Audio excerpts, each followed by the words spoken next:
श्री सद्गुरुदेव भगवान की जय। पाप विनाशिनी माँ भगवती गीता मैया की जय। श्री बांके बिहारी लाल की जय। तो जैसा कि आप सभी जानते हैं कि मैं कर्म योग का यहाँ पे भावार्थ बता रही हूँ और आज यहाँ पे हमारा छठा दिन है। तो मैंने आपको श्लोक संख्या 1 से 5 में बताया था कि किस प्रकार श्रीमान अर्जुन श्री भगवान कृष्ण से पूछते हैं कि भगवान बुद्धि श्रेष्ठ है या कर्म।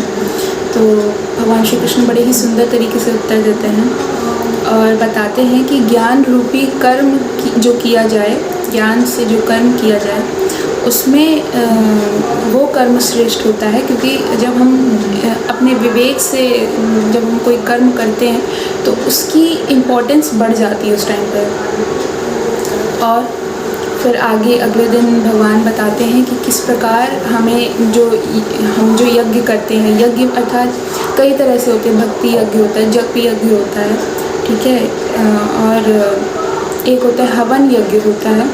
तो अब जैसे हवन यज्ञ में हम आहुति देते हैं तो उसी प्रकार हमें सभी यज्ञों में वो अपने जो बुरे कर्म होते हैं उनकी आहुति देनी होती है, जैसे राग, द्वेष, ईर्ष्या और मोह, अहंकार, ये सब जो दुर्गुण हैं उनकी आहुति देनी होती है।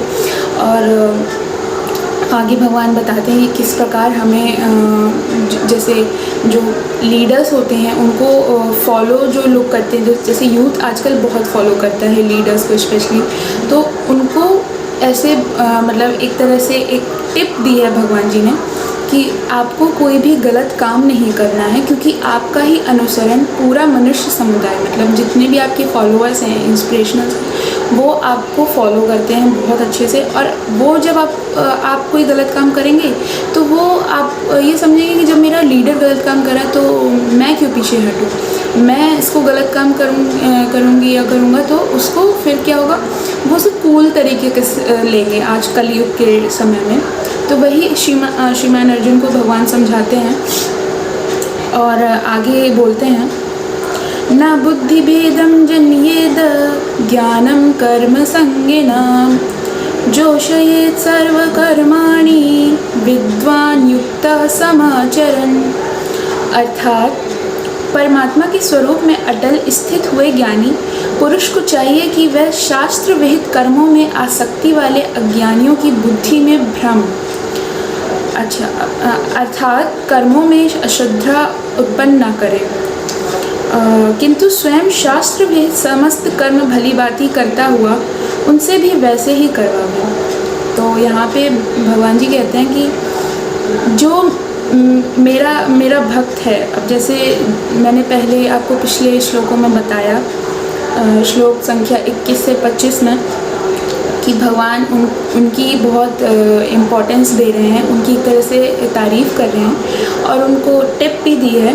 तो उन्हीं लोगों को ये बोला है कि अगर आप कुछ भी जैसे शास्त्र पढ़े हैं, या शास्त्र मतलब एक तरह से नॉलेज अगर आपने गेन की है, तो आप उस अच्छे कर्मों में भी मतलब बुराई ऐसे ना भरें, बुरे जो बुद्धि उसकी भ्रम में ना डालें। जैसे होता है ना, मैनिपुलेट कर देते हैं, हम एक चीज़ बताते हैं उसको लेकर के बहुत सारी चीज़ें अब जैसे मैनिपुलेट करते हैं। अब जैसे मैं आपके सामने एक वीडियो ला रही हूँ, ठीक है, तो अब मैं भगवद गीता का श्लोक तो आपको बता ही रही हूँ, लेकिन बहुत से लोग ऐसे भी होते हैं जो इसका गलत तरीके से अर्थ निकालते हैं, ठीक है।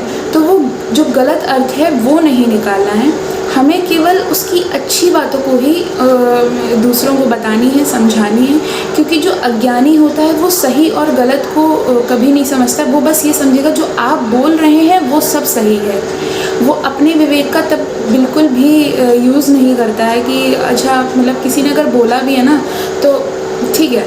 क्योंकि देखिए, एक लीडर और एक जो टीचर होता है ना, उसमें बहुत डिफरेंस होता है। तो जो टीचर होता है उस पर हम पूरा आंख बंद करके ब्लाइंडली ट्रस्ट कर सकते हैं। जो गुरु होते हैं हमारे, तो जो गुरु कहते हैं उनकी तो हमें मतलब सोचे बिना भी हमें मतलब ऐसे उनकी आज्ञा का हमेशा पालन करना चाहिए, क्योंकि उन्होंने वो सब चीज़ें एक्सपीरियंस की हैं, वो सब सिचुएशंस एक्सपीरियंस की हैं जो हम मतलब उस टाइम से गुज़रते हैं। और दूसरी बात ये कि वो हमें वो ना करने की एडवाइस देते हैं। तो यहाँ पे लीडर अलग चीज़ को आ जाता है कि लीडर जो होता है ना वो अपने शिष्यों का मतलब जो फॉलोअर्स होते हैं उनको ये एडवाइस तो दे देगा, लेकिन वो ये कभी नहीं चाहेगा कि अच्छा हाँ ठीक है आज मतलब आपको सफल होना ही होना है। वो ये कहेगा ठीक है, आपको बेस्ट विशेस देगा, लेकिन जो गुरु होता है ना वो आपका साथ तब तक नहीं छोड़ता है जब तक कि आप अपने गोल को अचीव ना कर लें।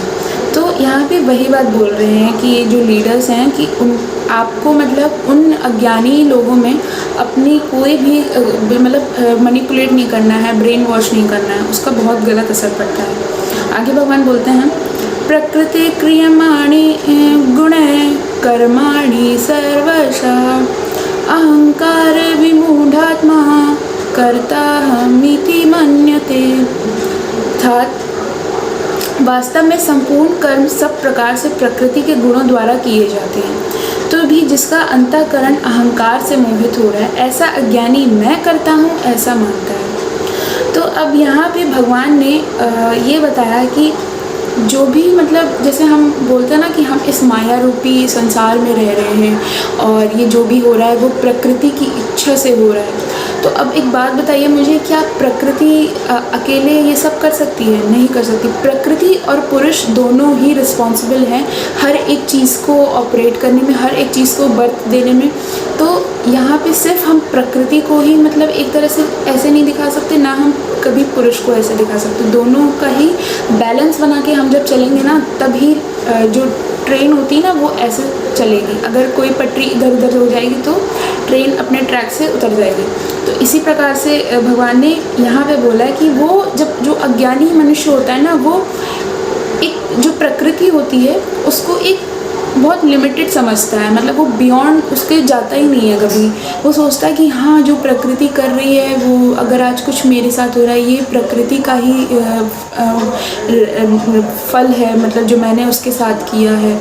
बात तो सही है, लेकिन वो ये नहीं समझ रहा कि वो दूसरी तरीके से भी श्री भगवान को एक तरह से वो अगर वो कुछ गलत काम कर रहा है तो वो उनको भी पीड़ा दे रहा है, उनको भी कष्ट दे रहा है। लेकिन अगर जो अच्छे काम करेंगे तो हम उनको भी प्रसन्न करेंगे, प्रकृति को भी। तो यहाँ पे उस चीज़ से जो माया जो दे रही है, क्योंकि माया इज़ अ स्मॉल पार्ट। माया जो है ना माया देवी, हमने श्रीमद् भागवतम में पढ़ा है कि जो माया देवी होती हैं वो श्री भगवान का रक्षण करती हैं जन्म के समय। तो वो माया एक देवी है और जो भगवान श्री कृष्ण हैं वो परमात्मा है, पर ब्रह्म परमेश्वर हैं वो। और आगे भगवान बताते हैं तत्वित्तु महाबाहो गुण कर्म विभागयो गुणा गुणेषु वर्तन्त इति मत्वा न सज्जते।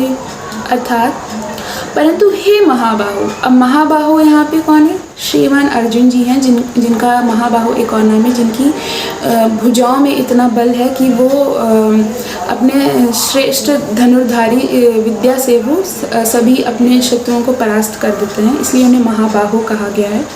गुण विभाग और कर्म विभाग के तत्व को जानने वाला ज्ञान योगी संपूर्ण गुण ही गुणों में बरत रहे हैं। जैसा कि मैंने आपको पहले भी बताया था कि जो हम कर्म करते हैं ना उसका भी एक अकाउंट बनता है। तो यहाँ पे जो विभाग है, विभाग मीन्स डिपार्टमेंट, गुण विभाग और कर्म विभाग के तत्व को जानने वाला। अब जिसने गुण और कर्म को जान लिया तो वो तो विद्वान ही बोला जाएगा उसको हम ये तो नहीं बोलेंगे कि वो अज्ञानी है या मतलब उसको इतना ज्ञान नहीं है। तो जानने वाला ज्ञान योगी संपूर्ण गुण में ही गुणों में बरत रहे हैं, ऐसा समझकर उनमें आसक्त नहीं होता। जो ये प्रकृति वाला जो मैंने आपको कॉन्सेप्ट पिछले श्लोक में बताया तो वो उसमें इतना ज़्यादा मोहित नहीं होते। उनका मतलब जैसे मैंने आपको बताया ना यज्ञ में अपने सारे बुरे कर्म की हम आहुति दे देते हैं, तो वैसे ही वो भी अपना मतलब सब कुछ बुरा कर्म त्याग चुके होते हैं। अपनी इंद्रियां यानी सब कॉन्शियस माइंड पर वो कंट्रोल कर लेते हैं, तो उन्हें बुरे कर्म का थॉट भी नहीं आता। और अगर आता भी है ना तो वो सोचते हैं अरे ठीक है हम मतलब कुछ अच्छा ही कर लेंगे इससे, और कुछ अच्छा काम करेंगे तो लोगों का भला होगा, लेकिन बुरे काम से किसी का भला नहीं होता है। तो यहाँ पे यही बता रहे, ऐसा समझकर उनमें आसक्त नहीं होता है। आसक्त मतलब अटैचमेंट जो होता है, मोह, उसकी ये परिभाषा है यहाँ पे आसक्त की। आगे कहते भगवान, प्रकृतिर्गुण सम्मूढ़ा सज्जन्ते गुण कर्मसु तान कृत्सन्न विदो मंदा कृत्सन्न विचालयेत। अर्थात प्रकृति के गुणों से अत्यंत मोहित हुए मनुष्य गुणों में और कर्मों में आसक्त रहते हैं। देखिए, जैसे मैंने पहले बताया, जो प्रकृति को एक लिमिटेड समझता है ना, जस्ट लाइक कूप मंडुकता वाला कॉन्सेप्ट यहाँ पे समझते हैं। जैसे एक जो मेंढक होता है ना, वो यही सोचता है कि अरे कुएं के बाहर तो कोई दुनिया है ही नहीं, तो वो उस चीज़ को तो वो जान ही नहीं पाता है कभी। तो यहाँ पे जो अज्ञानी मनुष्य ना, वो भी एक कूप मंडुक के समान ही होता है, और वो कुएं को ही अपनी पूरी दुनिया समझता है। वो समझता है जो प्रकृति हमारे आसपास है, जो नॉन लिविंग थिंग्स है, जो टेम्पररी थिंग्स है, उन्हीं में। लेकिन ऐसा नहीं, प्रकृति का कॉन्सेप्ट भी बहुत बड़ा है, क्योंकि प्रकृति यहाँ पे अगर हम शिव पुराण पढ़ेंगे तो वहाँ पे प्रकृति को माता पार्वती से जोड़ा गया है। और आगे कहते हैं, उन पूर्णतया ना समझने वाले मंद बुद्धि अज्ञानियों को पूर्णतया जानने वाला ज्ञानी विचलित ना करे। कि अगर जैसे जो नहीं समझ रहा है, जिसको मतलब बिल्कुल अज्ञान, और वो समझना ही नहीं चाहता है कि नहीं, जैसे जिस प्रकार भगवान श्री कृष्ण ने दुर्योधन को कितना समझाया। इनफैक्ट दुर्योधन को हर किसी ने समझाया था कि तुम ऐसा गलत काम मत करो, मत करो, मत करो। लेकिन जब उसने भगवान श्री कृष्ण को जब बंदी बनाया, तब भगवान ने कहा कि अब इसका कुछ नहीं हो सकता, इसकी मति भ्रष्ट हो चुकी है पूरी तरह से, अब इसका विनाश निश्चित है। तब उस समय पे यही हमें करना चाहिए कि अगर कोई मनुष्य जब इस चीज़ को नहीं समझता है ना, तो उसको उसके ही हाल पे छोड़ देना चाहिए, क्योंकि अब उसका कल्याणकारी सिर्फ और सिर्फ परमेश्वर है। अब वो जैसा करेंगे, और जैसे कहते हैं ना, विधि का विधान ही सब कुछ तय करता है, तो हमें सब कुछ समय पे छोड़ देना चाहिए कि उसकी बुद्धि तभी खुलेगी जब परमेश्वर चाहेंगे, जब भगवान श्री कृष्ण चाहेंगे। आगे कहते हैं भगवान, मयि सर्वाणि कर्माणि सन्न्यस्याध्यात्म चेतसा निराशीर् निर्ममो भूत्वा युध्यस्व विगतज्वर। अर्थात मुझ अंतर्यामी परमात्मा में लगे हुए चित्त द्वारा संपूर्ण कर्मों को मुझ में अर्पण करके आशा रहित, ममता रहित और संताप रहित होकर युद्ध कर। अब भगवान फिर से श्रीमान अर्जुन को बोल रहे हैं कि मेरे में मुझ में ध्यान लगा, और तो सब कुछ भूल जा, जो भी तेरे अंदर सवाल आ रहे हैं, प्रश्न आ रहे हैं कि मैं कैसे युद्ध करूँगा।